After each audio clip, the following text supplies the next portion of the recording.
A quick note that I do have 3 other videos that apply for this age range. They are the 18 super simple Montessori activities video, the video I have about art, culture, and music, as well as our multilingual video that really focuses on language development.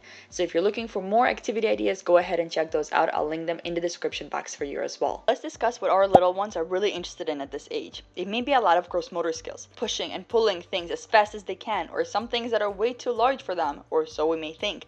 They're exerting their maximum effort. They're trying to test what their bodies are finally capable of. They may also be trying to find their sense of balance and trying to figure out how they can balance on a balancing beam, or trying to climb each and everything that they come across. So let's support them. Let's meet them where they're at and set up an environment that allows them to build those gross motor skills. Figuring out how to jump and climb and run is just as important, if not more so at this point, than it is to figure out what all the different names of the different animals are. Figuring out how to climb the stairs independently. Figuring out how they can hold on to the handrail so they can do so with ease and still be safe about it. Going to the playground is not simply going to the playground. It allows the child to develop a lot of very important skills. Simply sliding down the slide works a lot of their core muscles. It allows them to really understand what their body is capable of and allows them to take control of it. If you want, you can also do things like some artwork outside with some chalk on the sidewalk, or your child may be really interested in role playing. They may get very creative and think that something like a pine cone needs to go on a swing, or they may do some more traditional role playing simply with a doll. And we don't need to discourage this. The same kind of gross motor skills and fine motor skills and that little pincer grasp that we're trying to encourage through all of the shelf work that we present to our child can be seen right here as they try to also navigate all the things that are happening around in their life. These are still wonderful ways for them to practice language skills as they're trying to figure out the different body parts and match them from the doll to their own body. Do not discourage role play or think that this is a waste of time compared to shelf work. Your child may also have suddenly become incredibly playful and discovered that something like peekaboo also lends itself to a fun game of hide and seek. So go ahead and see if your child is interested in playing some very basic hide and seek. Speaking of playing, it takes a lot of turn taking. Something like this little fishing game allows us to really practice on taking turns. It's not going to be perfect, but this is a great way for us to really start understanding that concept. Obviously, this fishing game in particular works also a lot of body control as the child has to figure out how to actually get the fish just right onto the pole line. We can work on colors and numbers as well as on matching, but we can also practice turn taking in something as simple as building together. Trying to build a very tall tower not only presents a chance for a child to be very careful and try to balance the blocks just right, it also allows us to again practice turn taking. Perhaps the most important way to take turns with a verbal child is to take pause when we read or speak and let them fill in the blanks. This is a great way to encourage the child to speak to us, as well as really work on those memory skills, as they have to remember which word actually goes into part of that song or nursery rhyme that we're talking about. Мишка косолапый по лесу идет, шишки собирает, песенку поет.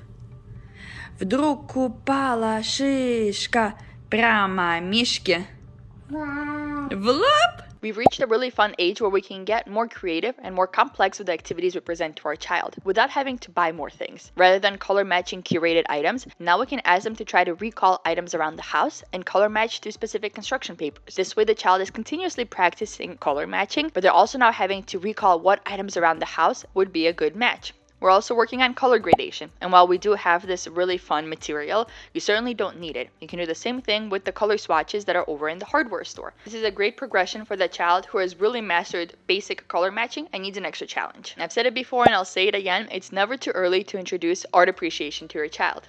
Making a simple puzzle like this, where they have to put together the 2 pieces of some famous painting, is a really interesting way for the child to really start to understand all the different details and work slowly towards that jigsaw puzzle piece progression. I recommend introducing a variety of types of paintings because you never know which one is going to be more interesting and which one will be easier for your child to read. I thought that the different line drawings by Picasso would actually be easier for Stella to recognize, but she had a harder time figuring those out versus something like the Starry Night. We can also introduce puzzles over in the music section.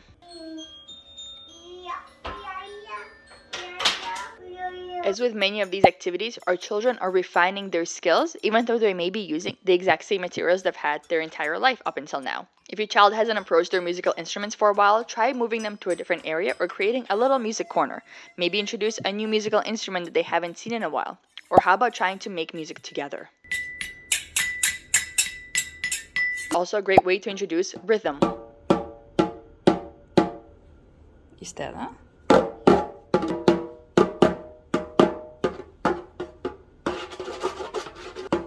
If your child is interested in rhythm and the pattern of sound, they may also be interested in completing patterns with something like their blocks. You can make this introduction incredibly low pressure. Simply start building a pattern and see if your child doesn't suddenly pick up a block that would be next and complete the pattern for you. And while we're here with the blocks, we can also start sorting the different 3D shapes. Don't forget the importance of simply being creative and building.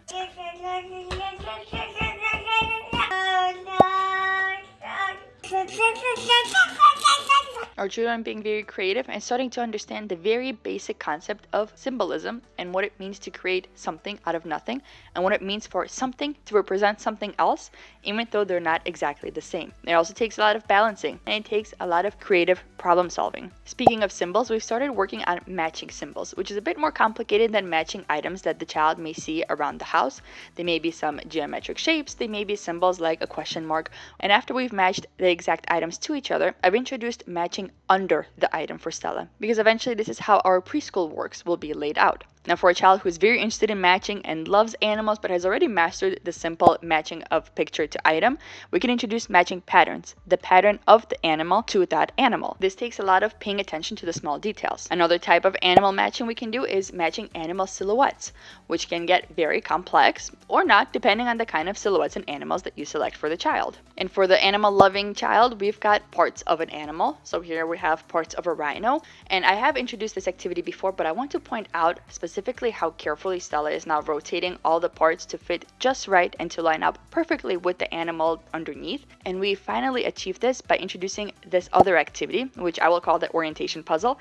It's really just an outline of the colored popsicle sticks. And yes, we are working on color matching, but more so than that, we're working on lining up that popsicle stick to be just right, which requires a lot of fine motor skill and concentration and refinement. Now, we had introduced the matryoshka a while ago on this channel, but now our children can actually start differentiating the different sizes and working on putting it back together and nesting them properly, figuring out which pieces actually go with each other and taking it all apart and putting it back together correctly. We also work size differentiation through the knobbed cylinders. I do prefer this over that carrot activity that we've got because this definitely has a lot more control of error that is easier for the child to figure out, but you don't need this full size that we have from the preschool class. You can utilize the smaller toddler versions available as well. A pattern blocks puzzle like this one not only allows the child to be introduced to some very basic shapes and be very interested in figuring out what all the different shapes are, it also allows the child to again be exposed to that concept of symbolism, using different shapes to create an item that they already know. We can also work on different shapes through the geoboard, creating those shapes and letting the child match cards to them, or we can simply allow the child to explore the geoboard and work on really pulling apart those rubber bands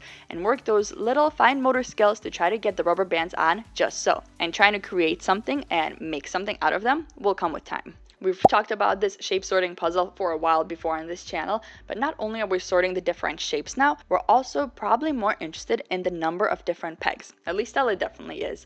So now we have progressed from shape sorting over into understanding some numbers.